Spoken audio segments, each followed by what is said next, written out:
Aujourd'hui, je vais vous parler dans cette vidéo de l'exercice sans nul doute le plus simple et le plus efficace pour muscler le dos de vos chevaux, assouplir la ligne du dessus, développer la force et la puissance de l'arrière-main et perfectionner leur capacité à se tenir seuls. Salut à tous, aujourd'hui je vous partage une vidéo que j'ai tournée pour la Team TDSE. La Team TDSE rassemble des cavaliers et des cavalières qui souhaitent progresser sur le plat et à l'obstacle autour de la notion fondamentale de Terre de Sport Équestre, la décontraction du cheval. Et pour cette communauté de passionnés, je partage tous mes conseils autour de 5 grands chapitres: la position à cheval, le travail sur le plat, le dressage, le travail à l'obstacle, mais également les soins, le quotidien et l'état d'esprit, le mindset, mais également tous mes exercices et un planning. Chaque semaine, je vous rajoute 2 nouveaux exercices et je vous partage aujourd'hui cette vidéo pour vous faire découvrir tous les conseils que j'offre à ma communauté.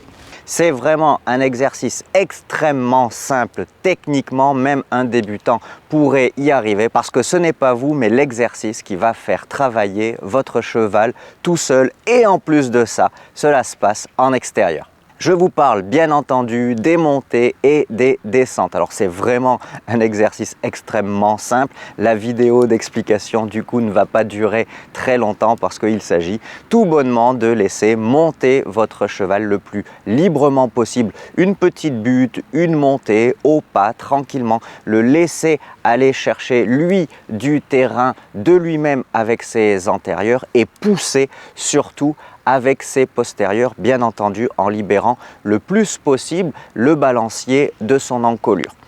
C'est également dans les descentes un exercice très bénéfique parce que votre cheval va devoir apprendre à se tenir de lui-même. Là encore, si vous le laissez le plus libre possible dans sa bouche, dans sa nuque et dans son encolure, il va donc être obligé de se tenir de lui-même, de tenir son avant-main, en particulier son garrot. Et dans la descente, les postérieurs, l'arrière-main étant aspiré vers l'avant, vers la pente, le dos va être obligé de se compacter pour ne pas se retrouver sur les épaules et dégringoler dans la descente. Donc c'est vraiment un exercice extrêmement simple. Vous avez sans nul doute à proximité de votre écurie un endroit en extérieur où vous allez pouvoir trouver même une petite montée, pas forcément avoir une grande montée très longue, même si évidemment c'est bien mieux et c'est profitable, mais lui demander régulièrement au pas, rêne longue, de monter, de descendre à volonté, aux 2 mains, dans les 2 sens. C'est vraiment quelque chose de très complémentaire à l'ensemble des exercices de musculation et d'assouplissement qui va vraiment être très efficace pour développer la musculature, la souplesse, la capacité à se tenir seul de votre cheval. Évidemment, c'est parfait pour les jeunes chevaux. En plus de ça, vous allez complètement éviter de fatiguer ou d'user l'organisme en le réalisant uniquement au pas, tranquillement, mais aussi bien entendu dans un souci d'entretien de la forme physique et de la musculature d'un cheval plus âgé, d'un cheval plus expérimenté. Voilà, sur ce, je vous laisse aller trouver une petite montée, une petite descente en extérieur pour profiter de tous les avantages de cet exercice. Encore une fois, extrêmement simple.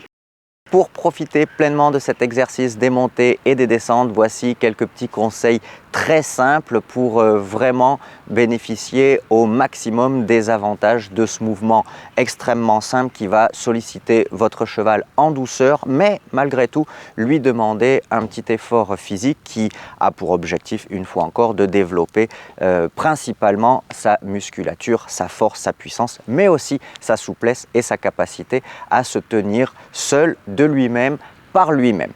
Alors le premier, c'est bien évidemment quand on est gamin, qu'on monte à poney, puis ensuite à cheval, on a tous appris que dans les montées, il fallait nous pencher vers l'avant et dans les descentes, il fallait plutôt nous pencher vers l'arrière. Ça, c'est dans l'objectif d'aider notre cheval à gérer le centre de gravité du couple cheval-cavalier pour ne pas surcharger notamment les épaules si on se penchait en avant et donc l'avant-main dans les descentes avec du coup un cheval qui courrait un petit peu après son son équilibre prendrait le risque de trébucher et de se casser un petit peu la binette.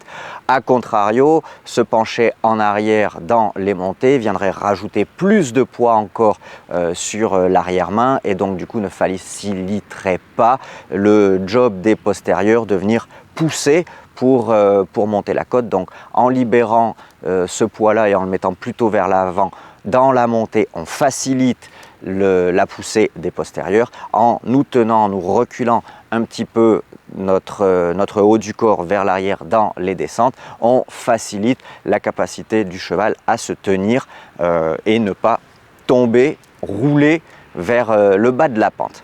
Ça, c'est la première chose.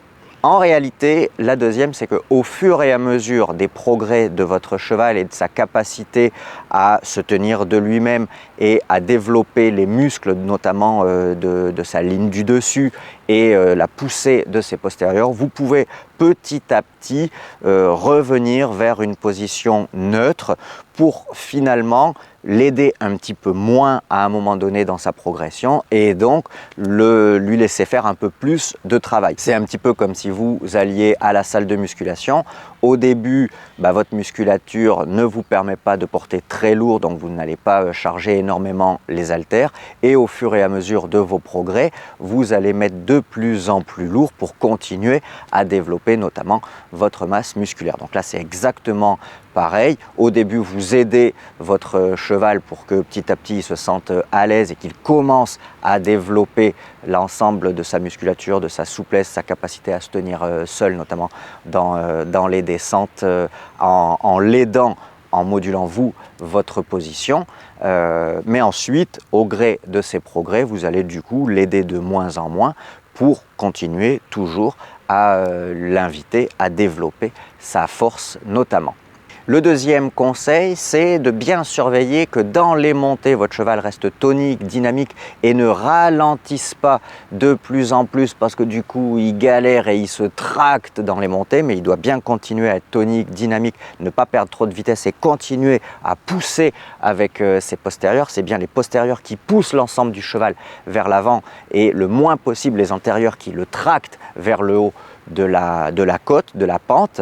Et à l'inverse, dans les descentes, vous devez l'inviter ou vous devez le laisser se ralentir en sentant que l'avant-main prend bien le temps de descendre et ne court pas, ne profite pas de la descente pour plonger et pour finalement se dépêcher de descendre en se mettant justement sur les épaules. Au contraire, en se tenant et en prenant le temps de descendre lentement, ça va laisser tout le loisir au dos de se ployer, de se compacter, de venir sous la masse avec les postérieurs qui vont avoir le temps du coup de venir bien en dessous. Ça, c'est vraiment très important aussi. Et enfin, mon dernier conseil qui en réalité en réunit deux, c'est premièrement d'essayer au maximum de laisser votre cheval dans une attitude ronde, basse, en extension d'encolure, que ce soit dans la montée comme dans la descente pour aller encore plus loin dans le fait de profiter des avantages de cet exercice. En étirant toute sa ligne du dessus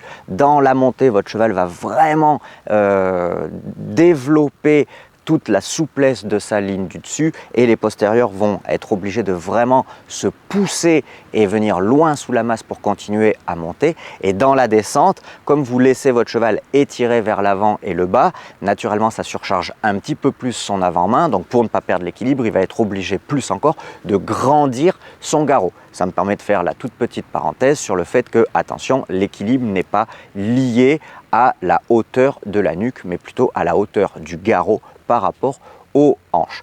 Et la deuxième petite partie de ce conseil, c'est que ensuite, quand votre cheval a de la facilité à réaliser cet exercice et que vous arrivez peu à peu à lui demander en extension d'encolure, à ne pas hésiter à lui demander en variant les attitudes. Tantôt en extension d'encolure pour monter et en attitude plus de présentation pour descendre. Tantôt en attitude de présentation pour monter et en extension d'encolure pour descendre. Voilà, n'hésitez pas à varier à loisir. Sur ce, je vous souhaite une bonne séance de montée et de descente. Salut!